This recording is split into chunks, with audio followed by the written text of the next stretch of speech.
Bah, écoutez, bonjour à tous, merci d'être présents. Aujourd'hui, alors il faut que je parle proche du micro. Aujourd'hui, on va parler d'acquisition. Sans doute que vous êtes tous ici pour trouver de nouveaux clients ou leur faire vivre de nouvelles expériences. Et j'ai envie de vous parler déjà d'océan, d'océan bleu et d'océan rouge. L'océan bleu, c'est là où je vais vous emmener aujourd'hui. La majorité des gens sont dans cet océan rouge, dans les directions marketing, où on cherche tous des nouveaux clients au même endroit. Et ce qui se passe, c'est que le grand gagnant sont ceux qui dépensent le plus d'argent. Et donc, si vous faites comme tout le monde avec moins de budget, vous avez moins de leads. Et l'idée aujourd'hui, c'est de vous parler de cet océan bleu. L'océan bleu, ce sont vos clients. Et on va parler de comment faire en sorte que 20% de vos clients deviennent des apporteurs d'affaires. Et moi, l'idée de cette conférence, c'est que vous ressortez d'ici avec des astuces concrètes. Alors, idéalement, venir chez YouCan, bien évidemment, on en parlera à la fin. Mais quand même, l'idée, c'est de sortir de ça avec le maximum de valeur pour l'activer demain auprès de vos commerciaux, auprès de vos directions marketing, dans l'expérience client et au cœur de l'expérience client. Cet océan rouge, vous le connaissez très certainement tous. Cet océan rouge, c'est ce chiffre. 75% de hausse en 5 ans sur les coûts d'acquisition dans le marketing digital. Et donc, comme je le disais tout à l'heure, c'est celui qui met le plus de pièces qui gagne. L'idée, c'est toujours de réduire ces coûts d'acquisition. Vous êtes tous challengés pour réduire ces coûts et en pression continue pour avoir de nouveaux clients le moins cher possible. Et ce n'est pas ici que ça va se passer aujourd'hui, puisqu'on va aller dans l'océan bleu. Et je vais vous raconter une histoire. C'est l'histoire, on l'appellera Clément, qui, avec sa compagne, a décidé à acheter une maison et a décidé d'acheter une cuisine. Une cuisine, en moyenne, on l'achète tous les 14 ans. Il va dans un centre commercial, enfin dans une zone commerciale, et puis il y a Xina, Aviva, Schmidt, Cuisinella, tous ces concurrents, et il sait, Clément, qu'il a regardé sur Internet, il sait que la majorité de ces cuisinistes-là ont les mêmes produits. La différence, ça va être l'expérience qu'il va vivre, parce que cette maison-là, il va en faire un lieu de vie, et la cuisine est un lieu de vie. Et donc, il décide de rentrer dans cette agence, ce cuisiniste, et ce cuisiniste va lui faire vivre une expérience. Quelle expérience finalement? Pas finalement la vente. Ce qui va l'intéresser, c'est le plan, c'est se projeter avec le commercial dans cette maison. Il achète, il rentre chez lui, il installe cette cuisine, puis 3 semaines après, il reçoit un spam. Ce spam, c'est l'avis client. Vous êtes satisfait, et puis Clément, lui, il ne répond pas au spam. Et donc, pourtant, cette expérience-là, lui, il va la vivre tous les jours dans sa cuisine. Il va rencontrer du monde tous les jours. Il pourrait parler de vous tous les jours. Il ne va pas le faire parce qu'il ne sait pas où le faire, qu'il n'est pas sollicité pour le faire, alors qu'une cuisine, c'est un lieu de vie où durant les 14 prochaines années, il va rencontrer du monde tous les week-ends, des amis qui vont lui dire « J'adore ta cuisine, elle est géniale » et ça va s'arrêter là. Et l'idée, c'est que l'histoire de Clément, finalement, vous ne la reproduisiez pas puisque c'est ce que font 95% de vos concurrents. Ils s'arrêtent là. Ils vendent, et puis au mieux, ils ont un avis client, et ils sont contents, ils ont un avis Google en plus. L'idée aujourd'hui, c'est de se dire que Clément, il aurait pu vous ramener des leads. Parce que durant les 14 ans, il va rencontrer des centaines de personnes, et cette cuisine, il est capable de vous recommander. Et moi, l'idée de cette conférence, c'est de vous dire que 20% de vos clients sont capables de vous recommander, et que Clément, s'il avait le lieu et la façon de faire, et s'il savait comment faire, il vous enverrait des leads régulièrement. Et donc, le constat, c'est ça. L'océan rouge, c'est 90% de nos budgets à convaincre des inconnus. On est tous ici au salon pour aller chercher des leads, on est tous très agressifs commercialement pour chercher des prospects. Mais ça, là, 0% de votre temps à activer ceux qui pourraient vraiment vous recommander et qui vous font déjà confiance. Moi, j'aime bien dire que souvent, on parle d'un client insatisfait dans les écoles de vente. On dit un client insatisfait, c'est 9 personnes à qui il va en parler. Combien de personnes satisfaites parlent de vous? Ça, vous ne le savez pas. Parce que même dans les écoles de vente, quand on parle de referral marketing, ça ne parle à personne. Pourquoi? Parce qu'on était animé par la promesse du marketing digital. Et on est coincé dans la promesse du marketing digital et les coûts augmentent tous les ans et on est dépendant de ces réseaux, alors que vous avez des milliers de clients qui dorment. Ces clients, ils cherchent tous à augmenter leur pouvoir d'achat. Que vous soyez en B2C ou en B2B, peu importe. La personne qui vous recommande en B2B, c'est simple, c'est un individu. À la fin du mois, il a un salaire et s'il peut augmenter son salaire, il le fera. Nous, aujourd'hui, on a des gens qui nous recommandent dans notre SaaS, même des investisseurs qui sont chez nous, qui nous recommandent par l'application parce que même eux n'envoient pas un lead gratuitement. Parce qu'ils savent qu'une fois qu'on le fait, une fois qu'on gagne de l'argent, on augmente son pouvoir d'achat. Et tous ces consommateurs aujourd'hui sont sur Vinted pour gagner 10 euros, pour revendre leur pull. Ils sont sur Airbnb pour louer leur appartement le week-end, pour gagner en fin de mois. Ils louent leur voiture. Ils font toutes ces démarches-là. Ils vont faire du cashback. La moyenne du cashback en France, c'est 20 euros hein, de pouvoir d'achat. Vous êtes capable de donner beaucoup plus à des gens qui vont vous envoyer des leads. Et le problème, donc, ce n'est pas vos clients, finalement. C'est le système que vous avez mis en place. C'est le système que Clément a vécu. Et Clément, il serait capable de recommander. Alors, en parlant en chiffres, parce que je vais vous donner 7 méthodes pour mettre en place, justement, l'acquisition par vos clients. Pour commencer, ici, vous avez les taux de conversion des leads qui arrivent du marketing digital. C'est assez frappant, et sans doute que vous connaissez les chiffres. On parlait des coûts d'acquisition explosent, mais en plus, le taux de transformation est ridicule. Ça, c'est la moyenne sur 3600 programmes qu'on a aujourd'hui sur UCAN. Donc 3600 marques qui ont des programmes de referral et de bouche-à-oreille digitalisés. Le taux de transformation, et je vous ferai une simulation à la fin, c'est 58%. 58%, alors il y a des marchés où c'est 44, d'autres c'est 70. Vous pouvez prendre en photo, parce que vous garderez ça après. Mais 58%, c'est des statistiques qui ne sont pas des statistiques ChatGPT. Hein. Pourquoi on transforme à 58%? Déjà, parlons du constat. Est-ce que vos clients sont capables de le faire? Est-ce qu'ils sont capables de vous recommander? La première question que vous devez vous poser, c'est si je prends 20% de vos clients capables de vous recommander, est-ce qu'ils déjà ils sont satisfaits? Bien évidemment. Première question. S'ils sont satisfaits, 89% sur notre sondage ont répondu. Alors, ce n'est pas des clients UCAN, hein, c'est des personnes qui ont un ICP moyen de 44 ans, propriétaires. 89% disent qu'ils le feraient 2 fois par an s'ils participent réellement à un programme de parrainage. 46% d'entre eux le feraient plus que 10 fois par an. La grosse différence, pourquoi on le fait ou pourquoi on ne le fait pas, il y a le système, mais il y a aussi que vous le faites par opportunité. Et en fait, vos clients, ils comprennent l'opportunité. Un jour, je me lève, je dis, tiens, on va lancer une campagne marketing et je vais écrire à tous mes clients comme quoi je leur offre 100 euros s'ils m'emmènent un lead. Ça ne marche pas. Ça arrive dans les spams, et même la proposition de valeur n'est pas assez forte, ce n'est pas ancré dans votre marque, dans votre ADN. Vous ne communiquez pas assez auprès de vos clients comme quoi vous êtes vertueux et que vous partagez la valeur avec eux. Parce qu'eux ont besoin d'argent et vous avez besoin de leads. Il faut trouver un terrain d'entente. Et là, maintenant, on va parler de plan d'action. Alors, on aura 10 minutes à la fin pour les questions-réponses, si vous avez des questions, parce que ça va durer 20 minutes, on a déjà fait la moitié. Plan d'action pour que 20% de vos clients deviennent apporteurs d'affaires. Alors, en moyenne, on parle de 20%, des boîtes c'est 10, d'autres c'est 25, ça va vraiment dépendre aussi du marché, bien évidemment. Alors, la première chose, qui ici, si vous pouvez lever la main, ont lancé des enquêtes de satisfaction de manière récurrente pour avoir des avis clients? Ok, disons la moitié. Okay. L'avis client, c'est un milestone, c'est une première étape. C'est une étape hyper importante, mais pourquoi vous le faites? Vous le faites pour être mieux référencé sur Google, parce que c'est une politique de groupe, le NPS, et que c'est important d'avoir un feedback. Mais la réalité, c'est que vous avez fait le plus dur, en fait. Si un client est satisfait, pourquoi ça s'arrête là? Pourquoi demain, un client satisfait ne recevrait pas un message automatique pour lui dire « Vous avez mis 4 sur 5 ou 5 sur 5 à mon enquête de satisfaction. Eh bien, moi, j'ai une bonne nouvelle. Je vous donnerai 200 euros si vous m'emmenez quelqu'un. » Et ça se transforme. Et comment vous calculez ces 200 euros? On va y venir. On parlait au démarrage du coût d'acquisition. Le referral marketing, c'est au succès. Donc certes, vous mettez la mécanique en place, mais vous donnez de l'argent quand vous en gagnez. Donc ça mérite une récompense avantageuse, parce que vous ne prenez pas de risque. 2, l'alignement. Ça, c'est hyper important. Quand on accompagne des boîtes, on se rend compte que l'alignement, souvent, il est compliqué. Vous ne pouvez pas juste faire une opportunité d'une campagne de referral, gagner 50 euros si vous me recommandez, ça ne marchera pas. Il faut que ce soit implémenté chez vos commerciaux. Les meilleurs taux de transformation, ça vient des commerciaux.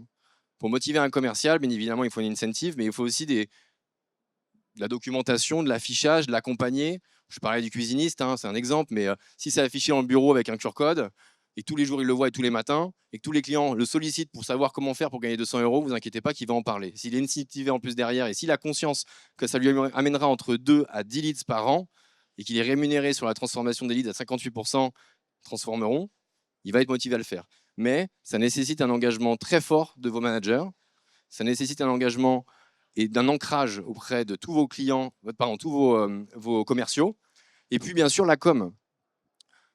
Aujourd'hui, comment vous faites pour leur dire à vos clients qu'ils vont gagner de l'argent en vous envoyant des leads? Ça peut passer par plein de canaux d'acquisition. Nous, on met en place plein de canaux d'acquisition différents. On aime dire qu'on a 100 cas d'usage. On a des entreprises qui font 100% automatisé sur leur SaaS. Dès lors où vous achetez un produit, ils vous envoient de la récurrence. Ce n'est pas ce qui marche le mieux avec des campagnes emailing marketing, etc. Le deuxième, c'est le QR code en magasin, l'affichage, la pub radio, la pub télé. Vous pouvez mettre en place des stratégies pour leur faire comprendre que votre marque, elle est vertueuse. Et c'est hyper important de le mettre en perspective. Ce n'est pas juste gagner des leads, c'est en plus avoir un élément différenciant par rapport à vos concurrents parce que vous partagez la valeur. Et ça, c'est hyper important de l'ancrer dans l'ADN de la boîte si vous voulez vraiment que ça cartonne. Il y a 7 points. Le 3, c'est le timing. Alors, le timing, il est hyper important. On ne peut pas être opportuniste. On voyait tout à l'heure, il y a un moment où le faire. Je reviens sur mon cuisiniste. Il y a la pause, il y a le moment où j'installe ma cuisine, il y a le vendeur, il y a toutes ces étapes-là. Donc c'est vous les experts capables de dire dans l'expérience client, c'est quand le moment le plus opportun pour lui parler du programme de referral. Est-ce que c'est quand il vit une belle expérience? Est-ce que c'est quand il fait son point avec son CSM? Est-ce que c'est quand il y a une pause du produit? C'est hyper important. Est-ce que c'est à l'enquête de satisfaction? Vous avez déjà ces métriques, vous savez faire. Maintenant, c'est comment j'intègre le programme à ce moment précis. Et pour avoir le timing, il y a plusieurs façons de le faire. Et il y a une qui est pour nous hyper importante, et c'est pour nous le goal de tous les clients, c'est de les faire entrer sur une application. Une cuisine, c'est tous les 14 ans. Est-ce que vous allez aller chez votre cuisiniste sur son site internet pour recommander la cuisine 2, 3 ans, 4 ans, 5 ans, 10 ans après? Jamais. Ce qui se passe, c'est qu'on permet à ces entreprises-là qui n'ont pas de récurrence sur une application ou sur un site internet de rester dans la poche de son client. En fait, lorsque Clément il est dans sa cuisine et qu'on lui dit « sympa ta cuisine », il sort son téléphone, il a régulièrement des notifications sur son téléphone et il sait que s'il met les coordonnées ici, faire une mise en relation, il sait combien il gagne. Il va savoir avec toute transparence où ça en est, parce qu'il y a une grosse déception de l'envoi de leads d'un de vos clients. Nombre de fois, ils vous envoient des leads, ils n'ont plus de nouvelles. Je peux vous jurer que ça a un impact hyper négatif pour votre communication. Et puis derrière, il sait qu'il touche du cash. Et on va en parler. Pas des chèques cadeaux, hein, du cash, en direct, jusqu'à 36 000 € par an. Donc, ce programme de referral, il doit être inscrit dans le quotidien des Français. Aujourd'hui, sur les centaines de milliers de personnes qui utilisent YouCan au quotidien, aujourd'hui, on a un taux de désinstallation de 0,30%. Donc, une fois qu'ils sont installés dedans, et je vous garantis qu'une fois qu'ils touchent de l'argent, évidemment, il ne désinstallera pas l'application, mais les gens ne désinstallent pas l'application, ils la gardent. La chose est, pour la garder, il faut mettre un incentive qui lui donne envie de rester. Et l'incentive le plus intéressant, ça reste l'argent sur ce programme de referral. Alors, avant l'argent, je fais une aparté. La raison première pour laquelle vous recommandez tous, c'est pas l'argent initialement. C'est l'ego. C'est moi, je connais le meilleur cuisiniste, j'ai la meilleure cuisine dans ma maison, et parce que moi je le connais, je vais être sympa, je vais donner ses coordonnées. C'est la première raison pour laquelle vous la faites. Vous le faites, la recommandation. La deuxième, c'est que vous ne le faites pas gratuitement. Alors, dans un pays latin, plus compliqué à comprendre, hein, nous, ça fait 6 ans qu'on existe. Je vous garantis que je dis ça aux États-Unis, on me dit ouais, ok, j'ai rien appris durant la conférence, ça je le sais. Parce que j'envoie pas un lead gratuitement, moi. Moi, je gagne de l'argent si je fais une transaction.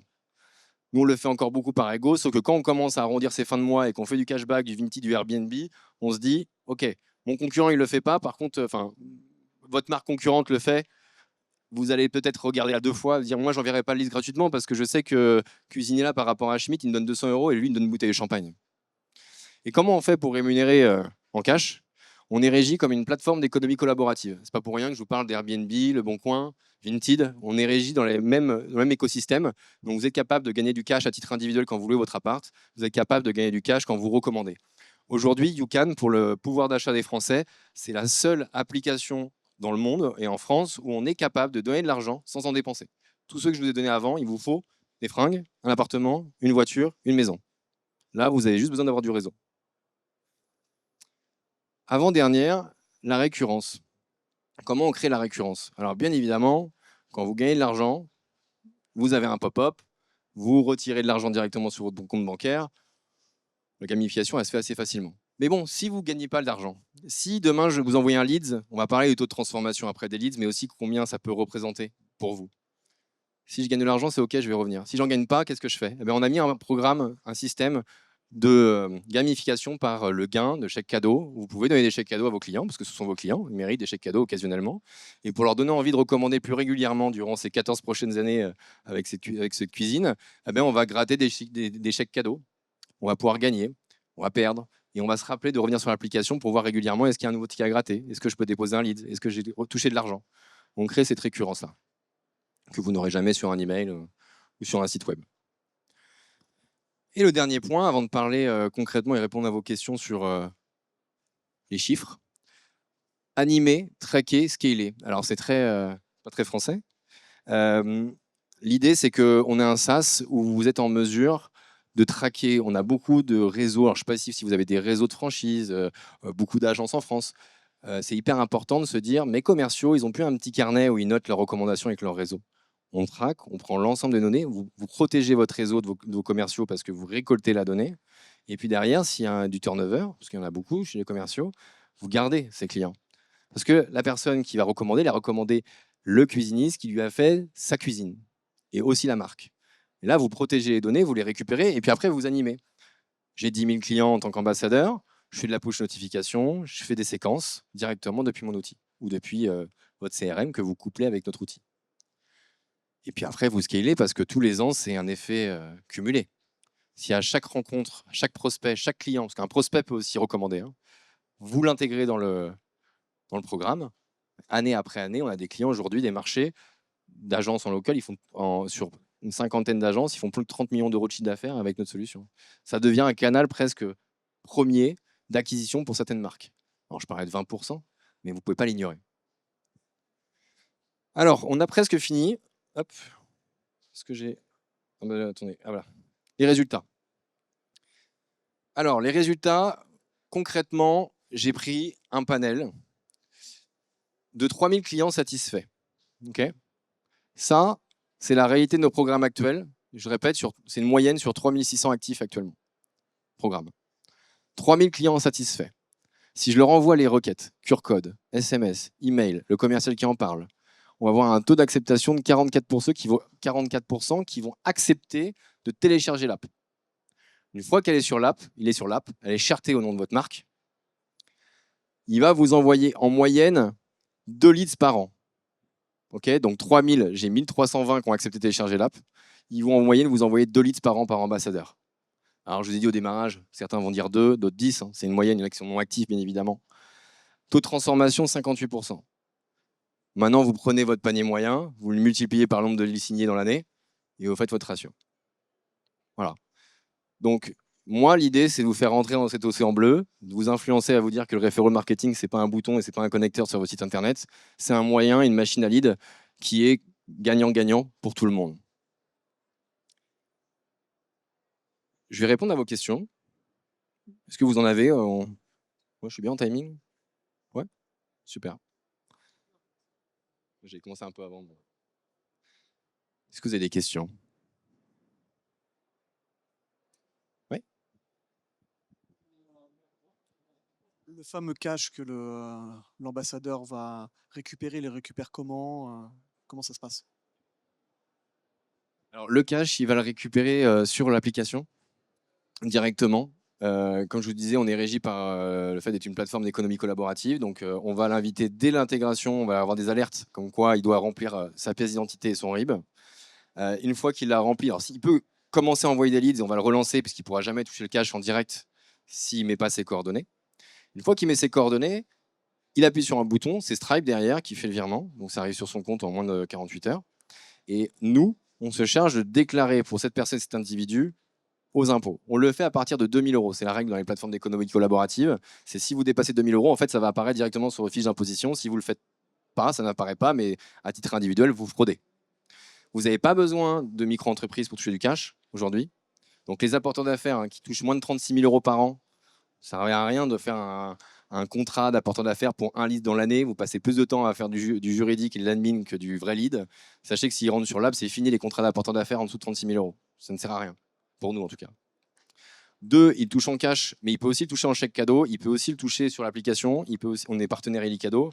Il peut aussi le toucher en cadeau. On a des marques qui, en fait, lorsque vous envoyez un lead et que ça transforme, il y a un cadeau à les récupérer en point de vente. dans le B2C, c'est pas mal. Typiquement, le cuisiniste peut offrir une SMEG et aller chercher sa bouilloire et revoir et faire de l'upsell et le faire revenir en magasin, parce qu'il ne revient plus en magasin après 14 ans, comme je disais. Et souvent, il y a des cuisinistes qui ont étendu, ils vendent du mobilier maintenant, et c'est un moyen de revoir son client et de faire de l'upsell. Et puis après, il peut aller jusqu'à 36 000 euros, et au-dessus de 2 000 euros, on s'occupe de tout et on déclare. Et vous, en tant qu'entreprise, vous n'avez rien à déclarer. Vous avez un prestat, c'est YouCan, et après, nous, on charge de tout.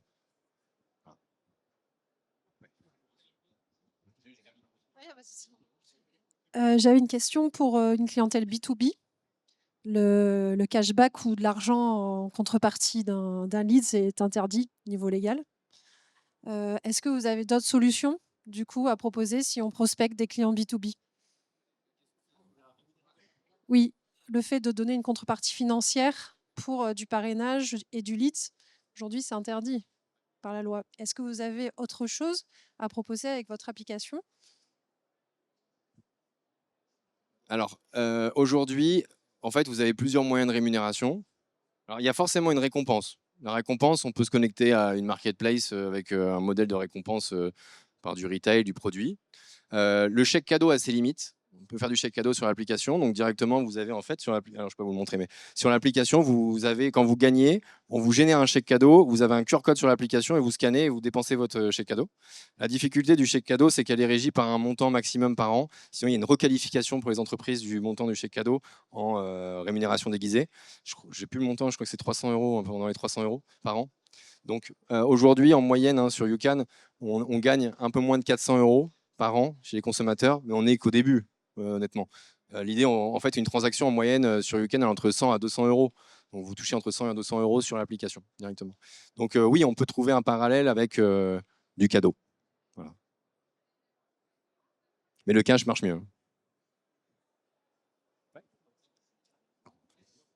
Sur la partie conversion, comment vous vous assurez que le client est converti et qu'il a vraiment acheté? Enfin, quelle est l'étape et qu'est-ce qui déclenche du coup la rémunération? Alors, c'est une très bonne question. C'est vrai que là, j'ai donné des astuces et je n'ai pas forcément parlé que notre boîte, mais que de l'outil. Nous, notre outil, tout est traqué. Donc, c'est-à-dire, quand je disais tout à l'heure animer, scaler, c'est pas pour rien. C'est-à-dire qu'à chaque fois que vous envoyez un lien, alors je donne un exemple, un peu technique, léger, mais je reprends Clément. Je suis chez Xina et mon vendeur, c'est Victor. Ok. Clément, il va faire la transaction. Victor va lui dire, si tu me recommandes, tu gagneras 200 euros si tu m'amènes un ami. Ok. Victor, avec l'outil, il va envoyer un lien qui est dédié à Victor. Donc Victor, le vendeur, Clément reçoit le message. Quand il clique, lorsqu'il va envoyer un lead, c'est Victor qui va recevoir l'information déjà. Première étape. Deuxième étape, donc on va savoir en tant que manager, est-ce que Victor a bien traité le lead? Parce qu'il y a des fois, les commerciaux ne traitent pas toujours les leads. Il va considérer que c'est plus ou moins qualifié.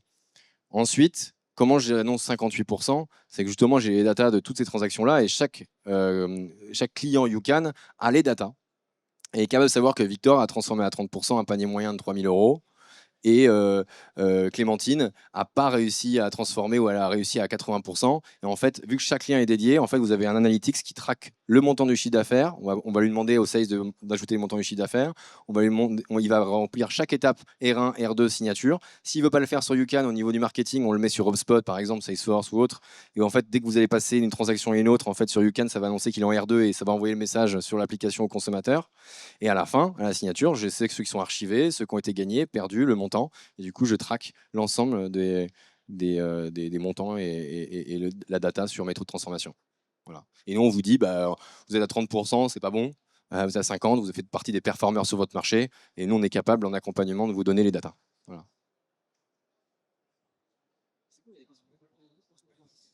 Et est-ce que vous avez des clients de tout secteur d'activité? Ou est-ce que c'est plus facile sur des biens physiques, comme vous l'évoquez, sur une cuisine, et un peu plus difficile sur banque, assurance, mutuelle, voilà. Alors, c'est marrant, vous parlez de banque assurance mutuelle, parce que c'est un nouveau marché qu'on développe là, les mutualistes notamment. Parce qu'ils sont beaucoup, en l'occurrence, mutuelles, ils sont en zone rurale. Je prends un exemple, Telem, par exemple, ils ont 250 agences en France, et en gros, 80% de leur acquisition en zone rurale, c'est du bouche-à-oreille. En gros, quand vous êtes dans une agence encore en France, ça passe par le bouche-à-oreille très souvent. Après, pour répondre à votre question, effectivement, tout le monde n'est pas logé à la même enseigne sur le referral. On a des SaaS qui vont faire beaucoup plus de volume avec des taux beaucoup moins intéressants.